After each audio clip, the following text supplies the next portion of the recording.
আজকে আলোচনা করব সামাজিক শ্রেণী। সামাজিক শ্রেণী কী আর সামাজিক শ্রেণী ও বর্ণ এটা কি এক? এই প্রসঙ্গে আলোচনা করব। আচ্ছা, তো সামাজিক শ্রেণী হচ্ছে যে সমাজ হলো সামাজিক সম্পর্কের জটিল জাল। এটা কিন্তু বলা হয়ে থাকে যে সমাজ হলো সামাজিক সম্পর্কের জটিল জাল। যাই হোক, ব্যক্তিদের মধ্যে পারস্পরিক যে সম্পর্ক, সেই সম্পর্ক বিষয়ে সচেতনাকে সামাজিক সম্পর্ক বলা হয়। শ্রেণী শব্দটা বহুল প্রচলিত এবং প্রচারিত। এর ফলে এটা সর্বজন স্বীকৃত, রক্ষণ দেওয়া কিন্তু কঠিন। তাই ম্যাকাইভার অ্যান্ড পেজ, এই সমাজতত্ত্ববিদ, তাদের মতে হচ্ছে যে সামাজিক শ্রেণী হলো একটা সম্প্রদায়ের যে কোনো একটা অংশ যা সামাজিক পদমর্যাদার দিক থেকে অন্যান্য অংশ থেকে স্বতন্ত্র। সামাজিক শ্রেণীর জন্মের মূলে রয়েছে এক ধরনের সামাজিক দূরত্ববোধ। সমাজের অন্তর্গত একটা অংশ অন্যান্য একটি অংশ থেকে নিজেকে স্বতন্ত্র মনে করে, এমনকি নিজেদের উন্নতও মনে করে, আবার অন্যদের থেকে একটু দূরত্ব বজায় রাখে। তাই সামাজিক শ্রেণীর একটা গুরুত্বপূর্ণ বৈশিষ্ট্য হলো তাদের শ্রেণী সচেতনতা। তাই এই শ্রেণী সচেতনতা বলতে একটা শ্রেণীর সদস্যদের মধ্যে অভিন্নতার মনোভাবকে বোঝানো হয়ে থাকে। এই বোধ শ্রেণীর সকলকে একাত্মতার বন্ধনে আবদ্ধ করে। শ্রেণী চেতনাবোধ একসঙ্গে দুটি কাজ করে। একদিকে যেমন নিজের শ্রেণীর সদস্যদের মধ্যে একাত্মবোধ জাগ্রত করে, ঠিক তেমনি অন্যদিকে নিজেদের শ্রেণীটি যে অন্যান্য শ্রেণী থেকে আলাদা, এই বোধটাও সদস্যদের মধ্যে জাগিয়ে তোলে।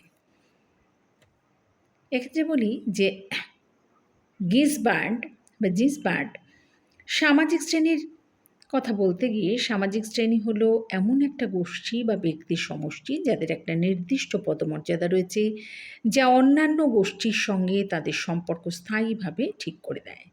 এ কথা বলেছেন তিনি। সামাজিক স্তরবিন্যাসের ক্ষেত্রে এই সমস্ত শ্রেণীর স্থানগত উৎপত্তি হয়, আর পদমর্যাদার সঙ্গে জড়িত সম্মানের মাত্রা থেকে পদমর্যাদার দিক থেকে উঁচু বা নিচু পদবিন্যাস সামাজিক শ্রেণীর ক্ষেত্রে প্রয়োগ করা হয়ে থাকে। এবারে প্রশ্ন হচ্ছে যে সামাজিক শ্রেণী ও বর্ণ এটা কি এক? জাতি বা বর্ণ হলো একটা বদ্ধ বংশানুক্রমিক ও অন্তর্বৈবাহিক গোষ্ঠী। জাতি হলো এমন একটা মানব গোষ্ঠী যা চিরাচরিত ও বংশ পরম্পরায় অভিন্ন বৃত্তি অনুযায়ী সংগঠিত হয়ে থাকে। তাই এই প্রসঙ্গে সমাজবিজ্ঞানী ম্যাকাইভার অ্যান্ড পেজ তারা বলেন যে সামাজিক শ্রেণী হলো বর্ণ থেকে সম্পূর্ণ আলাদা। সামাজিক শ্রেণী বলতে বোঝায় সম্প্রদায়ের অন্তর্ভুক্ত এমন একটা সংগঠন যার সদস্যরা সামাজিক পদমর্যাদার ভিত্তিতে সমাজের অন্য অংশ থেকে সম্পূর্ণটাই পৃথক। আর সামাজিক পদমর্যাদার অপরিবর্তনশীলতার ভিত্তিতে যে সামাজিক স্তর বিন্যাস হয় তাকেই বলা হয় কিন্তু বর্ণ। বর্ণের ক্ষেত্রে পদমর্যাদা অর্জিত নয়, এটা হচ্ছে জন্মগত। হিন্দু ব্যবস্থায় 4 ধরনের বর্ণ স্বীকৃত। সেই 4 ধরন হচ্ছে ব্রাহ্মণ, ক্ষত্রিয়, বৈশ্য ও শূদ্র। এই বিভাগগুলো কিন্তু জন্মগত, তাই এগুলো কিন্তু অপরিবর্তনশীল। পিতামাতার বর্ণের দ্বারা সন্তানের বর্ণ পূর্ব নির্ধারিত।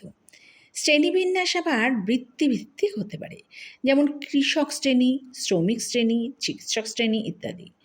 বর্ণ কিন্তু বৃত্তিভিত্তিক নয়, কিন্তু বর্ণ ব্যবস্থায় বৃত্তির পরিবর্তন ঘটলে পদমর্যাদা বা বর্ণের কিন্তু কোনো পরিবর্তন হয় না।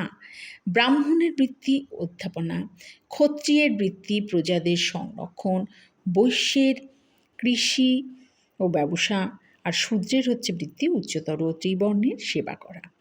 কিন্তু ব্রাহ্মণ বা ক্ষত্রিয় সন্তানের নিজ বৃত্তির পরিবর্তন ঘটলেও তার বর্ণ কিন্তু অপরিবর্তিত থাকে। পরিস্থিতির চাপে বৃত্তির পরিবর্তন কিন্তু হতে পারে। তো এইভাবে আমরা সামাজিক শ্রেণীটাকে বোঝালাম। তোমরা এই সামাজিক শ্রেণীটাকে বুঝবে। আর বর্ণ ও জাতি কি এক, এই প্রসঙ্গে কিন্তু আলোচনা করলাম। তাহলে আজকের আলোচ্য বিষয় হলো সামাজিক শ্রেণী সম্পর্কে।